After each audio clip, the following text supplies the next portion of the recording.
Hello children, welcome back to Sanvi Naveen channel. So today I am doing from Madhura Kannada textbook grade 4 children.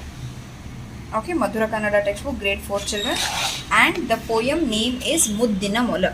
So the next chapter is a poem. It's a poem. Muddina Mola. Muddina means what we'll say. Muddina means adorable. Okay, Mola means rabbit. The poet name Kaviya hesaru Lakshman Kandakur. Lakshman Kandakur.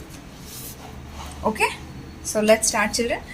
ಮೊಲವೇ ಮೊಲವೇ ನಿನ್ನಯ ಚಲುವು ನೋಡಿದ ಕೂಡಲೇ ಮೂಡಿದೆ ಒಲವು. ಮೊಲವೇ ಮೊಲವೇ ನಿನ್ನಯ ಚಲುವು ನೋಡಿದ ಕೂಡಲೇ ಮೂಡಿದೆ ಒಲವು. Means rabbit, rabbit, when I saw you, your beauty. ಚಲುವು means your beauty. ನೋಡಿದ ಕೂಡಲೇ when I saw your beauty, ಮೂಡಿದೆ ಒಲವು. I started loving you. I started loving you. Okay. ಹಾಲಿನ ಕೊಡದಲ್ಲಿ ಸ್ನಾನವ ಮಾಡಿ ಬರುವೆಯ ಹೇಳು ಬೆಣ್ಣೆಯೊಳಾಡಿ. ಹಾಲಿನ ಕೊಡದಲ್ಲಿ ಸ್ನಾನವ ಮಾಡಿ. The rabbit color is full white, no children? That's why ಹಾಲು means milk. ಕೊಡದಲ್ಲಿ in the milk pot. Will you take a bath? ಸ್ನಾನ means bath. ಹಾಲಿನ ಕೊಡದಲ್ಲಿ ಸ್ನಾನವ ಮಾಡಿ. Will you take a bath in a milk pot? ಬರುವೆಯ ಹೇಳು ಬೆಣ್ಣೆಯೊಳಾಡಿ.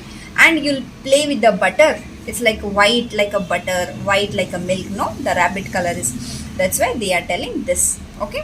ಹಾಲಿನ ಕೊಡದಲ್ಲಿ ಸ್ನಾನವ ಮಾಡಿ ಬರುವೆಯ ಹೇಳು ಬೆಣ್ಣೆಯೊಳಾಡಿ. Next, ಚಂದ್ರನ ಬೆಳಕನ್ನು ಕುಡಿಯುವೆ ಏನು, ಹೂವು ಹಣ್ಣುಗಳ ತಿನ್ನುವೆ ಏನು. ಚಂದ್ರನ ಬೆಳಕನ್ನು will you ಕುಡಿಯುವೆ, drink. So will you drink Chandra? Chandra means moon, light. Will you drink the moon light? What will get from the moon? No, that light will you drink. Means that much white it is. ಹೂ ಹಣ್ಣುಗಳ ತಿನ್ನುವೆ ಏನು. Will you eat flower and fruits? ತಿನ್ನು means eat. Will you eat flowers and fruits?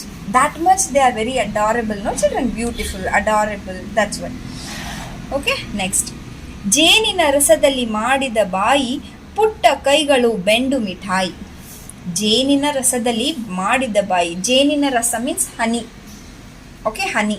So maybe your mouth they have done with honey.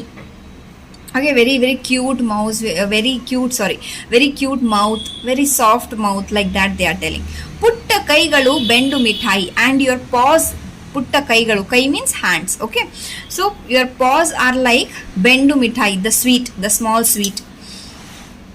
Okay, they are what we can say, express the rabbit like that in this. Okay, describing rabbit like that.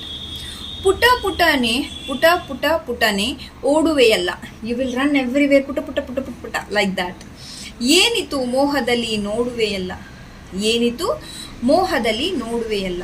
So what all we'll see, it's like affectionate with you. Okay, ನಿನ್ನ ಸ್ನೇಹವನ್ನು ಬಯಸುವೆ ಗೆಳೆಯ, ಎನ್ನ ಮನೆಗೆ ಬಾ ಇರುವೆನು ಎಳೆಯ. ನಿನ್ನ ಸ್ನೇಹವನ್ನು ಬಯಸುವೆ ಗೆಳೆಯ. So I want to be with your friendship. I want be with your friend. I want to make friendship with you. Please come to my home. ಇರುವನು ಎಳೆಯ. You are very small. You are very small tiny animal. Please come to my home. Like I will take care of you. I'll give everything for you. What all you want. I want friendship with you. Like that. Okay. Next. ಚಿಕ್ಕವನೊಡನೆ ಆಟವನಾಡು, ತಿನ್ನಲು ಪ್ರತಿದಿನ ಕೊಡುವೆನು ಲಾಡು. So always you play with the small kids. ಚಿಕ್ಕವನೊಡನೆ, small kids. ಆಟವನಾಡು, play. ತಿನ್ನಲು ಪ್ರತಿದಿನ, ತಿನ್ನಲು ಮೀನ್ಸ್ ಟು ಈಟ್, ಪ್ರತಿದಿನ ಮೀನ್ಸ್ ಡೈಲಿ. ಕೊಡುವೆನು ಲಾಡು, ಲಾಡು ಮೀನ್ಸ್ ಲಡ್ಡು. So you will play with the small kids and daily I will give you ಲಾಡು, ಲಡ್ಡು. Okay, next. ಹೊನ್ನಿನ ಪಂಜರ ಮಾಡಿಸಿ ಕೊಡುವೆ, ಸಿಹಿ ಹಣ್ಣುಗಳನ್ನು ತಿನ್ನಲು ನೀಡುವೆ. ಹೊನ್ನಿನ ಪಂಜರ ಮಾಡಿಸಿ ಕೊಡುವೆ. ಹೊನ್ನಿನ means like what we can say, ಹೊನ್ನಿನ means it's like gold. Okay, or else just take it as a honnina panjara means like a nest. Okay, a cage. Okay, so I will make a cage for you. Please come.